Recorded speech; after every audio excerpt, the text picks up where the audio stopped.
Today, I want to strip away the highlight reels and get real about business ownership.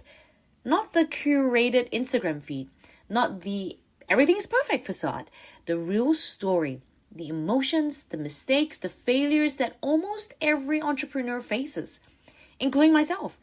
Here's the reality. Most of us, whether we want to admit it or not, build walls around ourselves. Well, I'm guilty for one. We're raised not to ask questions. Somewhere along the way, we convinced ourselves one way or another that asking for help equals weakness. Or worse, that others will see that we may possibly not be capable as we want them to believe. In my early 20s, it took everything within me to ask someone I deeply admire to be my mentor. The fear of rejection or disappointment of looking less than or hearing the words, really? You couldn't do that? You? An educator? You? Really? That was paralyzing. Don't you think? I'll never forget one of my coaches looked at me straight in the eye after I proudly told him, yeah, I'm a self-published author of 26 books. He said, you're not making a lot of money from it, then are you? I was gonna answer back, but I caught myself. He was right, and I knew that.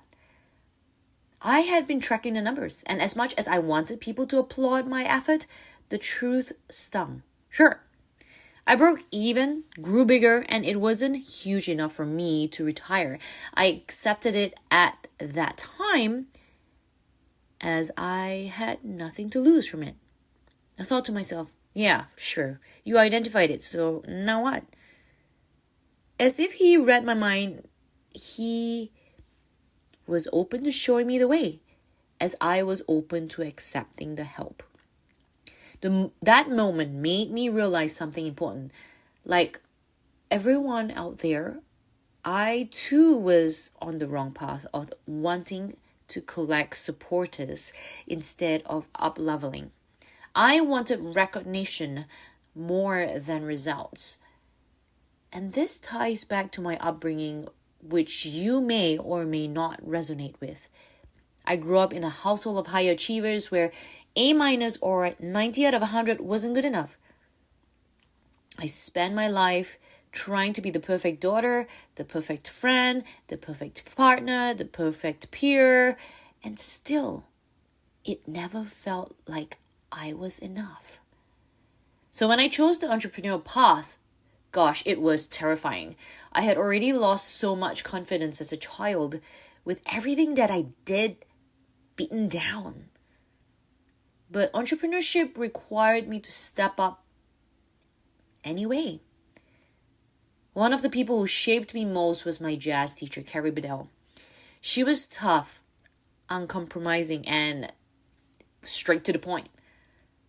I had hoped and was looking forward and, was just praying that she would have given me a scholarship to transfer from a classical student to a jazz student. But here's what I wanted to share with you all. What she gave me instead was even more valuable. She told me that I was one of her few students outside the conservatory who actually worked for it, and that she wished all her students had that same grit. Although I didn't get any scholarship, her lessons were simple but profound. Identify what you need to improve, but most importantly, identify what you are most good at and what you have achieved with the hard work you have done. That became a foundation for how I now coach and lead. Here's where most business owners get stuck, right? Fear of criticism. So they avoid it. And confusing criticism with feedback. And here's the truth. Criticism tears down. Feedback builds up. They're both scary.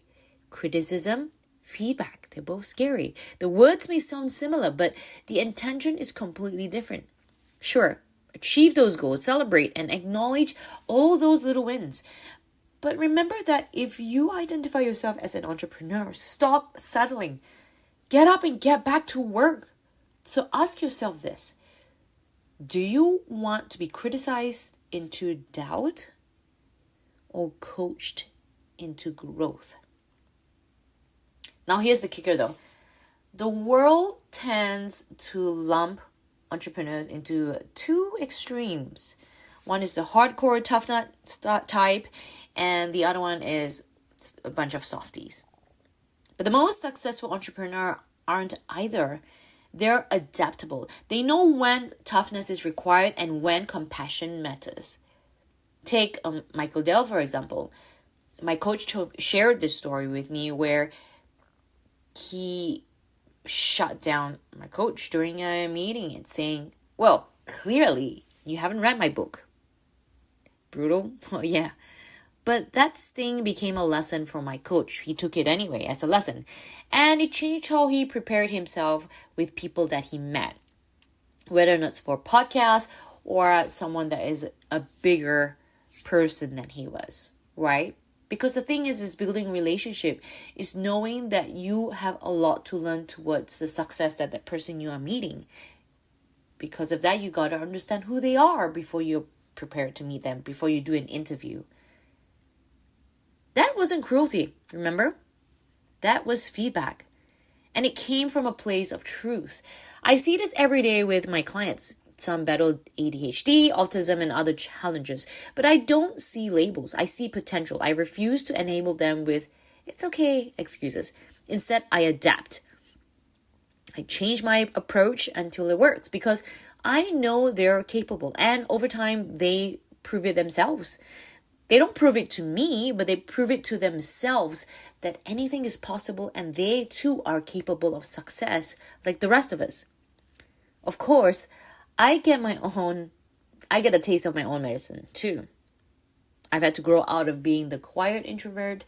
I've had to learn how to voice my truth, but also how to listen. One of the best lessons I've learned from my coaches is keep it clear, keep it concise, don't rumble, don't sugarcoat things, straight to the point. If feedback stings, pause and ask yourself, why?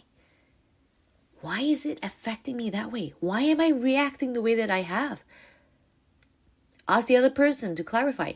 Maybe the delivery was clumsy, but intent could be exactly what you need to hear. So let me leave you with this. The struggles you're facing are not unique to you. In fact, there are a lot of successful business owners out there that I have surrounded myself with and that I have personally met. They're not the smartest people in the room. In fact, all it just took was discipline, consistency, grit. Remember, the struggles you are facing is not unique at all. The fear of asking for help, the sting of the feedback, the pressure to prove yourself, or to prove to your, other people, the crushing weight of responsibility. Every successful entrepreneur has been there. And the difference is this. The ones who win are the ones who drop the walls, that take the hit and keep moving. What do you think about that? If you think this absolutely resonates with you, or it somehow helped you through that process of your thoughts, like this episode, subscribe if you haven't already subscribed, and share it with another entrepreneur who needs to hear the truth today. But remember this, business isn't about perfection, it's about progress. And the only way through to that success and through progress is forward.